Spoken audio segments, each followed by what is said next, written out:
All right, let's start off with a couple of definitions. Let's start off with the definition for prosperity. This is actually from the Oxford English Dictionary, so it should be a good one.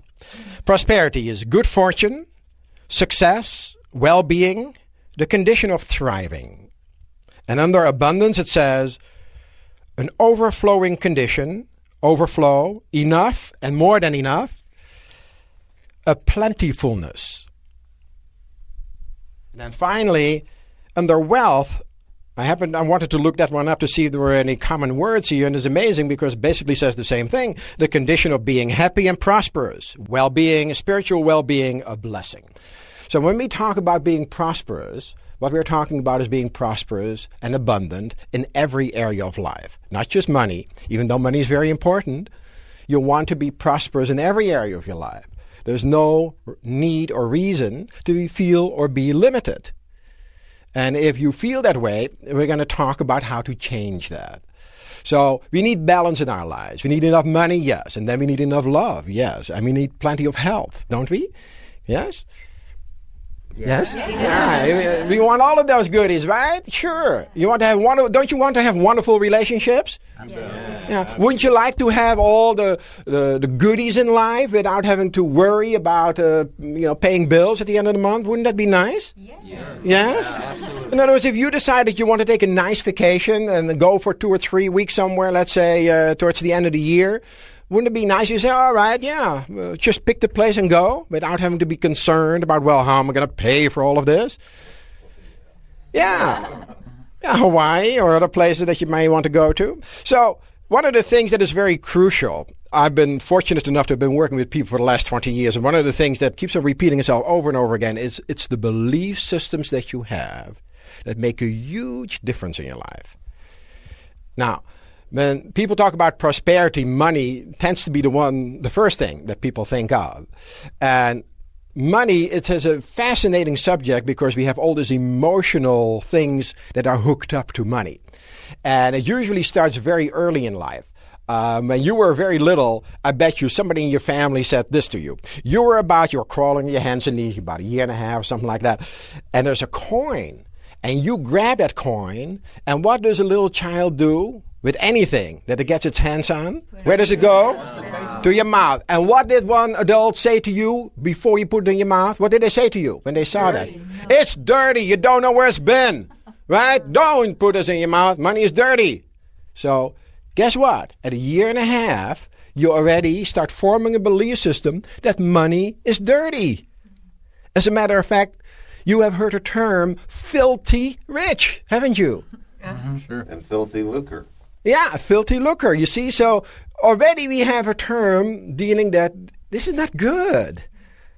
We don't want this. Nobody wants to have dirty stuff, right? Mm-hmm. So we are starting off very early like that. And of course, we also taught very early in life in limits.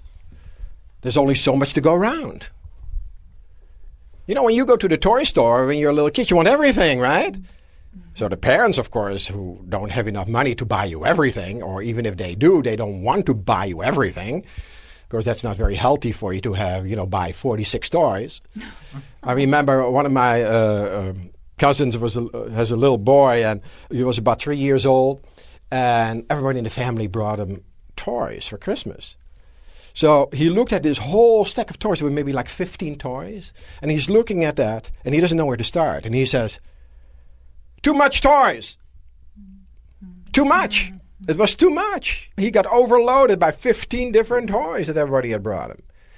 So the parents, of course, want to make you understand that this is not a good idea. So they say things like that. You say, well, why can't I have it? And what do the parents answer? What do they say? We can't afford it. We don't have enough money to buy you all of this. We can't afford it. Oh, okay. So you learn lessons along the way, right?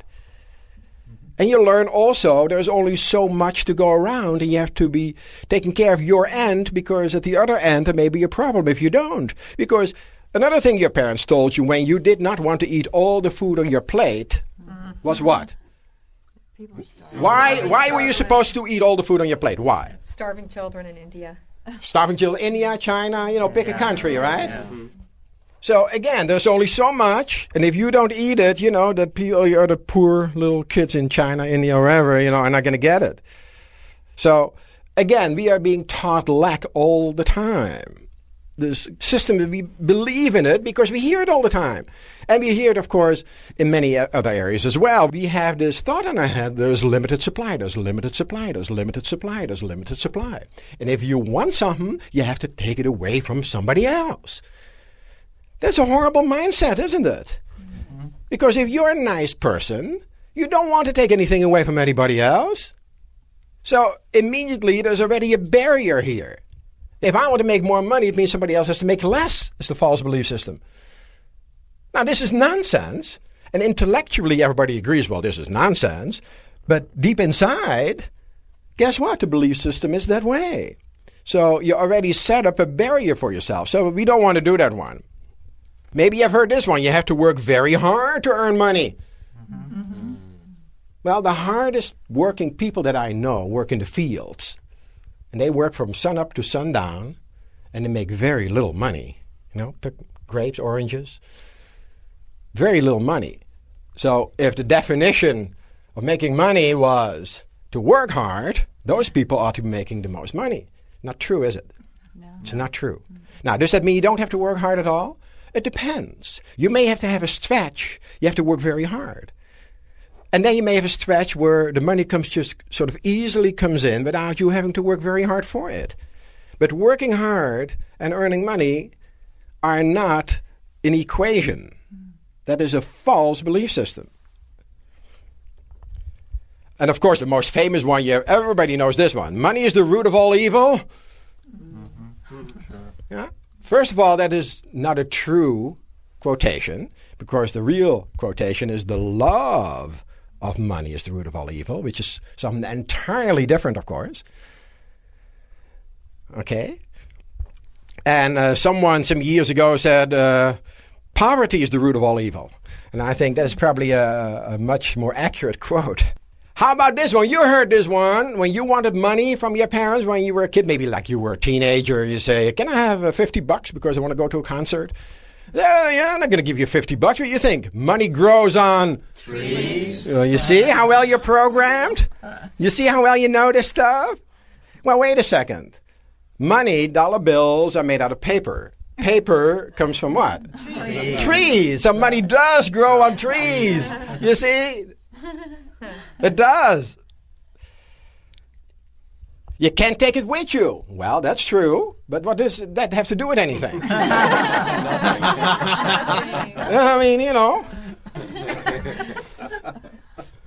It takes money to make money. Have you heard that one? Yeah. Oh, there are many, many companies, including one that you may have heard of by the name of Microsoft, by Bill Gates, who started with $600.